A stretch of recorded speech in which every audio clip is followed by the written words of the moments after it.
ಹಾಸನದಲ್ಲಿ ಕಾಡಾನೆ ದಾಳಿಗೆ ಮಹಿಳೆ ಬಲಿಯಾಗಿರುವಂತಹ ಘಟನೆ ನಡೆದಿದೆ. ಹಾಸನದಲ್ಲಿ ಕಾಡಾನೆ ದಾಳಿಗೆ ಮಹಿಳೆ ಬಲಿಯಾಗಿರುವಂತಹ ಘಟನೆ ನಡೆದಿದ್ದು ಬೇಲೂರು ತಾಲೂಕಿನ ಕೋಗೋಡು ಗ್ರಾಮದಲ್ಲಿ ಈ ಘಟನೆ ಸಂಭವಿಸಿದೆ. ಕಾಫಿ ತೋಟದಿಂದ ಹಿಂದಿರುಗುವಾಗ ಸುಶೀಲಮ್ಮ ಮೇಲೆ ಕಾಡಾನೆ ದಾಳಿ ಮಾಡಿದ್ದು ಸಾವನ್ನಪ್ಪಿದ್ದಾರೆ. ಸೊಂಡಲಿನಿಂದ ಎತ್ತಿ ಬಿಸಾಡಿ ತುಳಿದಿದೆ ಕಾಡಾನೆ. ಸ್ಥಳದಲ್ಲೇ ಮಹಿಳೆ ಮೃತಪಟ್ಟಿದ್ದು ಕಾಡಾನೆ ದಾಳಿಗೆ ಸಾವು ಖಂಡಿಸಿ ಗ್ರಾಮಸ್ಥರಿಂದ ರಸ್ತೆ ತಡೆ ಮಾಡಲಾಗಿದೆ. ಚೀಕನಹಳ್ಳಿ ಬೇಲೂರು ರಸ್ತೆ ತಡೆದು ಟೈರ್ಗೆ ಬೆಂಕಿ ಹಚ್ಚಿ ಪ್ರತಿಭಟನೆಯನ್ನ ಮಾಡ್ತಾ ಇದ್ದು ಸ್ಥಳಕ್ಕೆ ಅರಣ್ಯ ಸಚಿವರು ಬರೋವರೆಗೂ ಕೂಡ ಪ್ರತಿಭಟನೆಯನ್ನ ನಿಲ್ಲಿಸೋದಿಲ್ಲ ಅಂತ ಸ್ಥಳೀಯರು ಪ್ರತಿಭಟನೆಯನ್ನ ಮಾಡ್ತಾ ಇದ್ದಾರೆ. ಈಗಾಗಲೇ ರಸ್ತೆ ತಡೆದು ಆಕ್ರೋಶವನ್ನ ವ್ಯಕ್ತಪಡಿಸ್ತಾ ಇದ್ದು ಟೈರ್ಗೆ ಬೆಂಕಿ ಹಚ್ಚಿ ಗ್ರಾಮಸ್ಥರು ಪ್ರತಿಭಟನೆಯನ್ನ ಮಾಡ್ತಾ ಇದ್ದಾರೆ.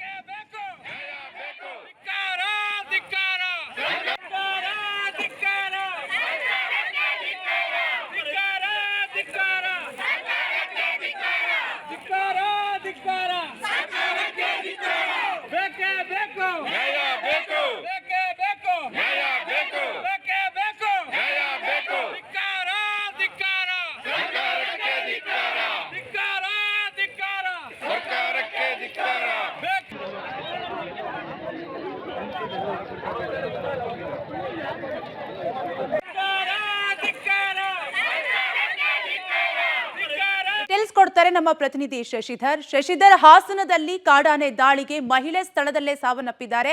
ಯಾವಾಗಾಯ್ತು ಘಟನೆ? ಪ್ರತಿಭಟನೆಯನ್ನು ಕೂಡ ಮಾಡ್ತಾ ಇದ್ದಾರೆ. ಪ್ರತಿಭಟನೆಯ ಕಾವು ಯಾವ ರೀತಿಯಾಗಿದೆ? ಆ ಕಾವ್ಯ ಏನು, ಇಂದು ಸುಶೀಲಮ್ಮಯ್ಯನ ಮಹಿಳೆ ಕಾಫಿ ತೋಟದ ಕೆಲಸಕ್ಕೆ ತೆರಳಿರ್ತಾರೆ. ಕೋಗೋಡು ಗ್ರಾಮದಲ್ಲಿ ಅವರು ಕಾಫಿ ತೋಟದಲ್ಲಿ ಕೆಲಸವನ್ನು ಮುಗಿಸಿ ಬರಬೇಕಾದ್ರೆ ಏಕಾಏಕಿ ಕಾಡಾನೆ ದಾಳಿ ಮಾಡಿ ಅವ್ರನ್ನ ತುಳಿದು ಸಾಯಿಸಿರ್ತಕ್ಕಂಥದ್ದು. ಇದೀಗ ಆಗ ಪ್ರಕರಣ ಏನಿದೆ ಅದು ವಿಕೋಪಕ್ಕೆ ತಿರುಗಿರ್ತಕ್ಕಂಥದ್ದು ನೀವು ದೃಶ್ಯದಲ್ಲಿ ಗಮನಿಸಬಹುದು.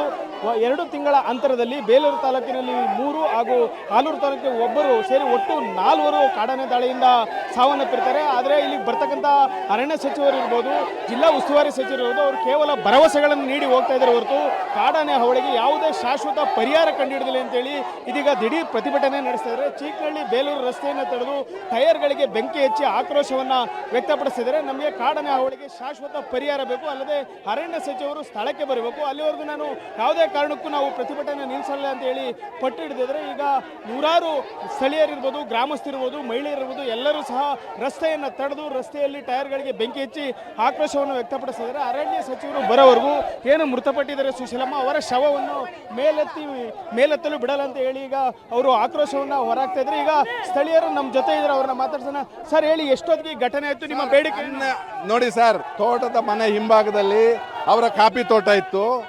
ಆ ಹೆಂಗಸು ಒಂದೇ ಹೋಗಿದೆ ಒಳಗಡೆ. 12:30 ಗಂಟೆ ಟೈಮಲ್ಲಿ ಹೋಗಿರೋದ್ರಿಂದ ಆ ಸಾವು ಎಷ್ಟೊತ್ತಿಗೆ ಆಗಿದೆ ಅಂತ ಗೊತ್ತಿಲ್ಲ. ನಿಲ್ಲ ಎಷ್ಟೊತ್ತಿಗೆ ಆಗಿದೆ ಅಂತ ಗೊತ್ತಿಲ್ಲ. ಅವರ ಮನೆಯವರು ಬೇಲೂರಿಗೆ ಹೋಗಿ ವಾಪಸ್ ಬಂದು ಏನು ಇವ್ರಿಲ್ಲ ಅಂತ ತೋಟಕ್ಕೆ ಹೋಗಿ ನೋಡಿದಾಗ ಆನೆ ಒಂದು ಹೆಂಗಸಿನ ಸಾವಪಡಿಸಿದೆ.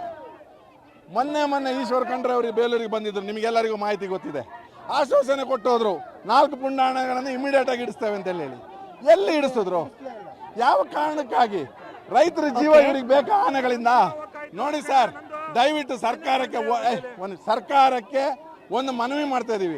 ಒಂದು ಆನೆಗಳನ್ನು ಶಿಫ್ಟ್ ಮಾಡಿ, ಇಲ್ಲ ರೈತರಿಗೆ ಎಲ್ಲರೂ ವಿಷ ಕೊಟ್ಬಿಡ್ಲಿ, ಎಲ್ಲರೂ ಸಾಯ್ತೇವೆ. ಆನೆಗಳನ್ನೇ ಇಟ್ಕೊಂಡು ಅವ್ರ ಜೀವನ ಮಾಡಿ. ಸಿದ್ದರಾಮಯ್ಯನವ್ರಿಗೆ ನಾಚಿಕೆ ಆಗಲ್ಲೇನ್ರಿ? ಎಷ್ಟು ಜೀವ ತಗೊಳ್ತಾರೆ? ಸರ್ಕಾರಕ್ಕೆ ಎಷ್ಟು ತಲೆ ಇಲ್ವಾ? ಒಂದು ಪಾಪದ ಜೀವ ಹೋಗ್ತದೆ ಅಂತ ಹೇಳಿದ್ರೆ ಯೋಚನೆ ಇಲ್ವಾ? ಇವ್ರು ಬೆಂಗಳೂರಿನಲ್ಲಿ ಕುತ್ಕೊಂಡು ದೊಡ್ಡವರಾಗಿ ಏನ್ ಮಾಡ್ತೇವೆ ಈಗ ಮಾಡ್ತೇವೆ ಅಂತ ಹೇಳೋದು ಮುಖ್ಯ ಅಲ್ಲ. ರೈತರು ಕಷ್ಟಪಟ್ಟಿದ್ದನ್ನ ತಗೊಂಡೋಗಿ ಕುತ್ಕೊಂಡು ತಿಂತಿದಾರಲ್ಲ ಅವರು, ಈ ನಾವು ಬೆಳೆದಂತ ಬೆಳೆಯಿಂದ. ಸ್ಥಳೀಯರ ಆಕ್ರೋಶವಾಗಿರ್ತಕ್ಕಂಥ ಕಾವ್ಯ ಏನು, ಸ್ಥಳಕ್ಕೆ ಅರಣ್ಯ ಸಚಿವರು ಬರಬೇಕು, ಅವರು ಬಂದ ನಂತರ ಶಾಶ್ವತ ಪರಿಹಾರ ಘೋಷಣೆ ಮಾಡ್ತಾರೆ, ಅಲ್ಲಿವರೆಗೂ ನಾವು ಶವವನ್ನ ಮೇಲೆತ್ತಲು ಬಿಡಲ್ಲ ಅಂತ ಈಗ ರಸ್ತೆ ತಡೆದು ಪ್ರತಿಭಟನೆ ನೀಡಿ ಸರ್ಕಾರ ವಿರುದ್ಧ ಆಕ್ರೋಶವನ್ನ ಹೊರಹಾಕ್ತಾ ಇರತಕ್ಕಂಥದ್ದು ಕಾವ್ಯ. Thank you Shashidhar ಡೀಟೇಲ್ಸ್ಗಾಗಿ.